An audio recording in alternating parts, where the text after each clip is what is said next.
Canada की तरफ से पीआर को लेकर 3 बड़ी चेंजेस की गई हैं जो इस टाइम पे कनाडा के पीआर सिनेरियो को बहुत बड़े लेवल पे इफेक्ट कर रही हैं। इन तीनों चेंजेस को डिटेल में डिस्कस करूंगा। क्या वो चेंजेस हैं, कैसे कनाडा में जो पीआर है वो इन चेंजेस के कारण इफेक्ट हो रहा है, आने वाले टाइम में कनाडा के पीआर का इन चेंजेस के चलते हुए क्या सिनेरियो हो सकता है। बहुत इंपॉर्टेंट वीडियो है। अगर आप कनाडा में सेटल होना चाहते हैं, पीआर होना चाहते हैं, तो ये वीडियो सबसे ज़्यादा, अब तक की जितनी भी वीडियोस मैंने पीआरपी की हैं, सबसे ज़्यादा इंपॉर्टेंट वीडियो होने वाली है, तो इसको एंड तक देखिएगा। उससे पहले हमारा यूट्यूब चैनल जरूर सब्सक्राइब कर लीजिए क्योंकि इस पर आपको ऐसी ही इंफॉर्मेटिव वीडियोस देखने को मिलती है। कनाडा ने 2023 में 15 लाख का एक टारगेट रखा था कि आने वाले 3 साल में हम 15 लाख लोगों को पीआर देने जा रहे हैं। इसको 2025 में रिवाइज किया गया। अब नंबर वो चेंज करके 2025 का 3,95,000 है, 2026 का 3,80,000 है और 2027 का 3,65,000 है। ओवरऑल कहने का मतलब ये है कि पहले ये नंबर जो ईयर वाइज जो है वो बढ़ रहा था, ज़्यादा लोगों को अगले साल जो है वो पीआर देना जाना था। अब ये कम हो रहा है हर साल जो है, जैसे 25 से 26 में 15,000 कम हो जाएगा, 26 से 27 में जो है वो 15,000 कम हो जाएगा। तो कहीं ना कहीं पे ये जो नंबर रिड्यूस हुआ है इसका बहुत बड़ा इफेक्ट हमें आने वाले दिनों में देखने को मिल सकता है। बहुत से ऐसे लोग हैं जो कनाडा में स्टडी कर रहे हैं, कनाडा में वर्क कर रहे हैं इस उम्मीद में कि वो कनाडा में सेटल हो सकते हैं, लेकिन इमिग्रेशन नंबर जैसे जैसे डिक्रीज होता जाएगा वैसे वैसे लोगों को पीआर में दिक्कत आती जाएगी। हालांकि लिबरल के चलते हुए ये जो नंबर है ये कहीं ना कहीं पे मेंटेन होने की पॉसिबिलिटी है। अगर दूसरी गवर्नमेंट आ जाती तो हो सकता था ये नंबर और भी कम हो जाता। तो ये जो नंबर है जो चेंज किया गया है ये बड़े लेवल पे जो है इमिग्रेशन को इफेक्ट करने वाला है।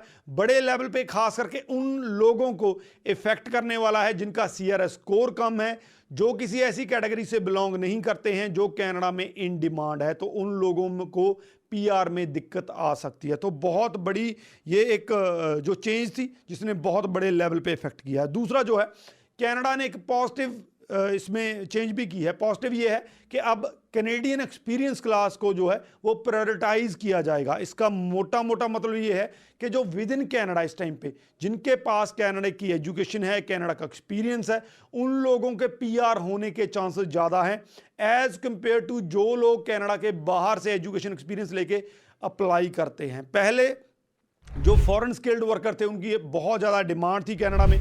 कनाडा में आप इंडिया से बैठ के जहाँ आउटसाइड कनाडा से कहीं पे भी बैठ के पीआर लगा सकते थे, लेकिन आज का जो सिनेरियो है उसमें कनाडा उन लोगों को उनको प्रेफर कर रहा है जो कनाडा की लाइफ में ऑलरेडी सेट हो चुके हैं, जो वहाँ की इकोनॉमिक लाइफ का, सोशल लाइफ का पार्ट बन चुके हैं। चाहे पहले वो स्टडी पे गए थे, चाहे वो वर्क परमिट पे गए थे, तो प्रायोरिटी इनको है।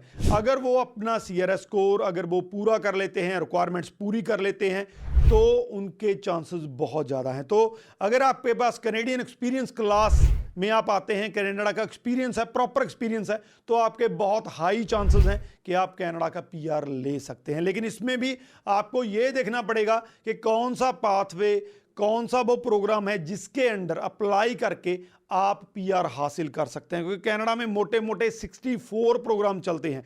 आपको सिर्फ एक्सप्रेस एंट्री और पीएनपी का पता है, लेकिन बहुत से ऐसे प्रोग्राम हैं जिनका लोगों को पता नहीं है और वो इन प्रोग्रामों में जो है वो एलिजिबल नहीं होते हैं, जहाँ होते भी हैं तो उनको पता नहीं होता है। तो इस टाइम पे अगर कनाडा के अंदर बैठे हैं तो कोशिश कीजिए कोई ऐसा प्रोग्राम ढूंढिए जिसमें आप इस एक्सपीरियंस को जो है वो यूज़ कर सकते हैं। इसके बाद तीसरी जो बड़ी चेंज थी वो ये थी कि जो एलएमआईए के पॉइंट हैं जो पहले आपको जॉब ऑफर पे मिलते थे, 50 पॉइंट मिलते थे आपको।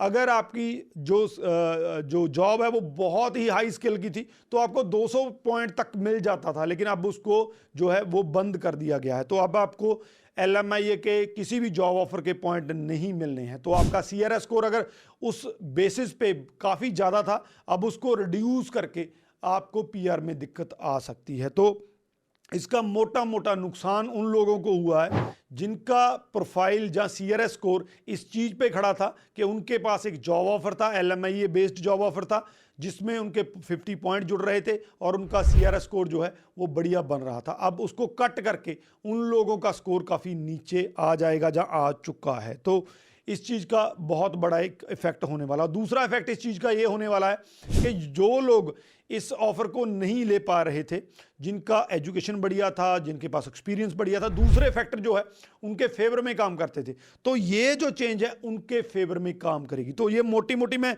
इसको पॉजिटिव या नेगेटिव नहीं कहूँगा, ये पॉजिटिव भी है उनके लिए जिनके पास ये ऑफर नहीं था, ये नेगेटिव उनके लिए है जिनका सीआरएस स्कोर कहीं ना कहीं पे उस ऑफर पे, उस फैक्टर पे खड़ा था, उस फैक्टर पे रिलाय करता था। तो कहीं ना कहीं पे इसने बहुत बड़ा इम्पैक्ट जो है वो डाल रखा है, जहाँ डालने वाला है। तो ओवरऑल ये 3 बड़ी ऐसी चेंजेस हैं जो 2025 में कम से कम, क्योंकि इस टाइम पे इतना आपके पास टाइम नहीं था कि अपने प्रोफाइल को आप उस हिसाब से चेंज कर सकें, तो कम से कम 25 के प्रोफाइल जो हैं लोगों ने तैयार कर रखे हैं, डाल रखे हैं, उनको बड़े लेवल पे ये 3 चेंजेस जो हैं वो इफेक्ट करने वाली हैं। ये वीडियो जो है बहुत इंपॉर्टेंट है, पीआर को लेकर शेयर जरूर कर दीजिए ताकि उन लोगों तक जिन तक अभी तक ये इन्फॉर्मेशन नहीं पहुंच सकी है वो पहुंच सके। बाकी पीआर के रिगार्डिंग अगर कोई क्वेश्चन है तो नीचे लिख दीजिए। अगर आपके पीआर के रिगार्डिंग बहुत सारे क्वेश्चन है तो मुझसे ऑनलाइन काउंसलिंग में जुड़ सकते हैं, कोई भी क्वेश्चन पीआर को लेकर पूछ सकते हैं। अगर आपने पीआर की असेसमेंट करवानी है, पर्सनलाइज्ड जो एडवाइस लेनी है, तो हमें नीचे दिए हुए नंबरों पे कांटेक्ट कर सकते हैं, तो इंस्टा पे डीएम छोड़ सकते हैं। बाकी अगर कोई क्वेश्चन और है तो नीचे लिख दीजिए, आपको आंसर मिल जाएगा। राजवीर चहल, थैंक यू सो मच।